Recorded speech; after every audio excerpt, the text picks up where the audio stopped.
This is Von Sinatra. I love them, those 90s girls. SWB, TLC, watching Martin. I became affiliated with Billionaire Mindset through Rick. So,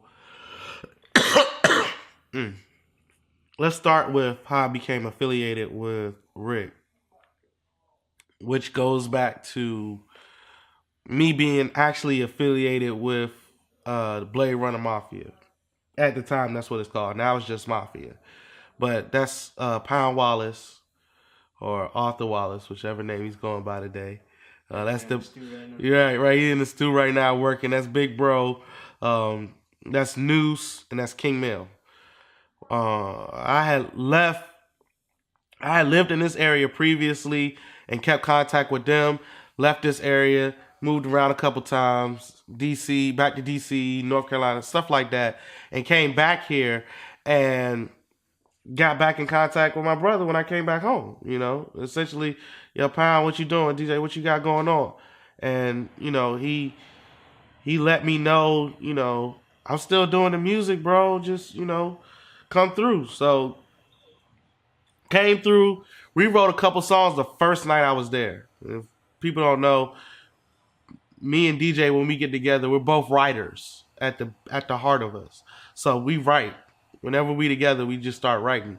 I'm like, man, we got some heat. Where are we going to record this at? At the time, Rick wasn't here. Rick was actually in Atlanta.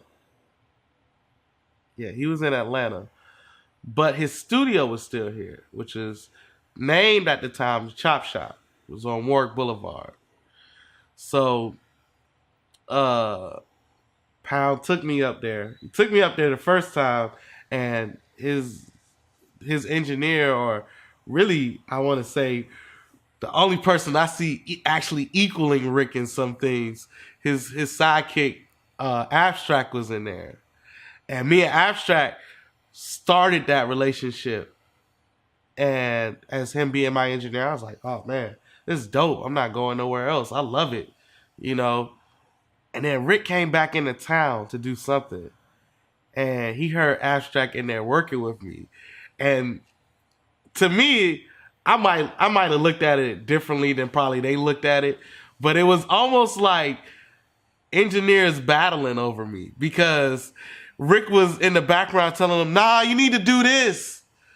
And Abstract was like, nah, I got this, bro. Let me handle this. You know what I'm saying?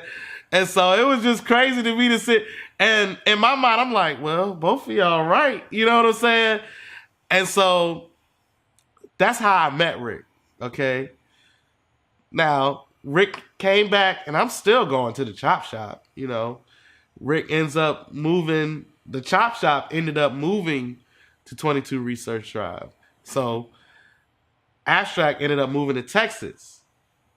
So I'm still going to the Chop Shop. Like I said, I like the engineers. That's the only place I'm going to record at. But in the process, and this is why it's always important to have good business relationships.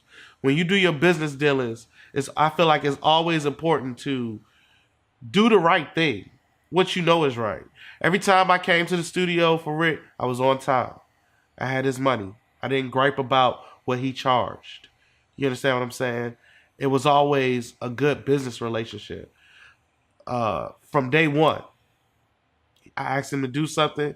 I got it done because all the things were in line. It's a relationship. You know, you got to hold up your end of the agreement. Right. So there was a respect for each other. And in that came a friendship, because it was just like, bro, you know what I'm saying? I like what you do with the music. You know what I'm saying? So, you know, both of us got to listen to each other's music, you know. From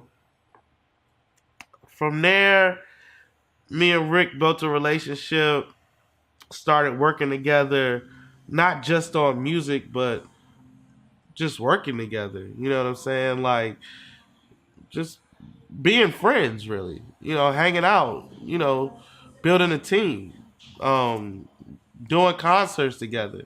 There were times he would have a show and it would just be me and him headed to the show. You know what I'm saying? So that's I'm just showing you how deep that relationship was, and it was akin to. I bring it all the way back. It was akin to the same relationship that me and Powell had working together. So I knew what type of level of person I was dealing with. So I said, when he decided to go a billionaire mindset, I said, bro, honestly, at first I was a little bit skeptical because we had other people trying to manage him. But I said, bro, I'm gonna sit back and watch what happened, and if the situation is right, I'm gonna be behind you either way. But if the situation is right, I might try to be a part of it too. And basically, I saw that billionaire mindset did right by him. Not saying that the other people we worked with didn't, but they had a more hands-on approach. They wanted to actually be a part of what we were doing. Musically, promotion-wise, marketing-wise, they wanted to be a part of it. They were at the shows with us. They were doing those things that I felt like managers should do. So I made my pitch, Can I be a part of this? And Lowski was also another one who was influential in making my transition to being, managed by them as well. Because he is the face of Billionaire Mindset as far as management goes. He's the artist that we're pushing right now. Because he has the hot single, he has the feature with Boosie, and he already has a certain type of hold on this area that we're trying to exploit. It's just, like I said, it's business. So, he was influential in saying, yo, Vaughn dope. So if you want to be a part of this, y'all should really let him be a part of this. Because I felt like he knew that I wasn't going to take away nothing from the team. If anything, I was going to be able to add to it. So that's I know it's a long, drawn-out story, but that's what leads me to where I'm at right now. So you've come really far. You've done all these things. You've surrounded yourself by all these people, this positive energy. But how far are you going to go with it? Oh, man. Like, I got contingency plans for this. When it comes to music, I got contingency plans. I'm just going to be honest with you. Like, this is really all I want to do. I got jobs. Yeah, I got to pay my bills. So I got jobs that I do. But as a career, music is my career. So even if I don't make it as an artist, and I hate to say that because I hate to even put that energy into saying that, but I'm looking at managing other artists, helping develop them. I have 3 potential artists that I manage right now. And it's not because I went to seek them out. Don't get me wrong. As an artist myself, I feel like right now I'm not in a position to really manage them. That's why I say they're potential, management opportunities. But they sought me out. They saw what I was doing, and they said, can you manage me and help, guide me? I said, well, I can't manage you, but what I will do is anything that you need, I'm behind you 100%. And I feel like that's what management should do. I'm not saying that management should be the one to pay for everything, because I think people have that misconstrued. That's not what I'm saying. And there have been instances where the artists that I speak of, they ask me to pay for something, and I do because I have it. Or if I don't have it, I say, look, I can't do it, Okay. You keep going. Oh, so that's just how I. So that's one way that I could out that if I'm not necessarily an artist. Also, I'm operation manager at Heart of Virginia. It's a studio, recording studio. I'm happy being in that environment, being around those creatives. Just being in that environment, I've networked and helped to write songs for people.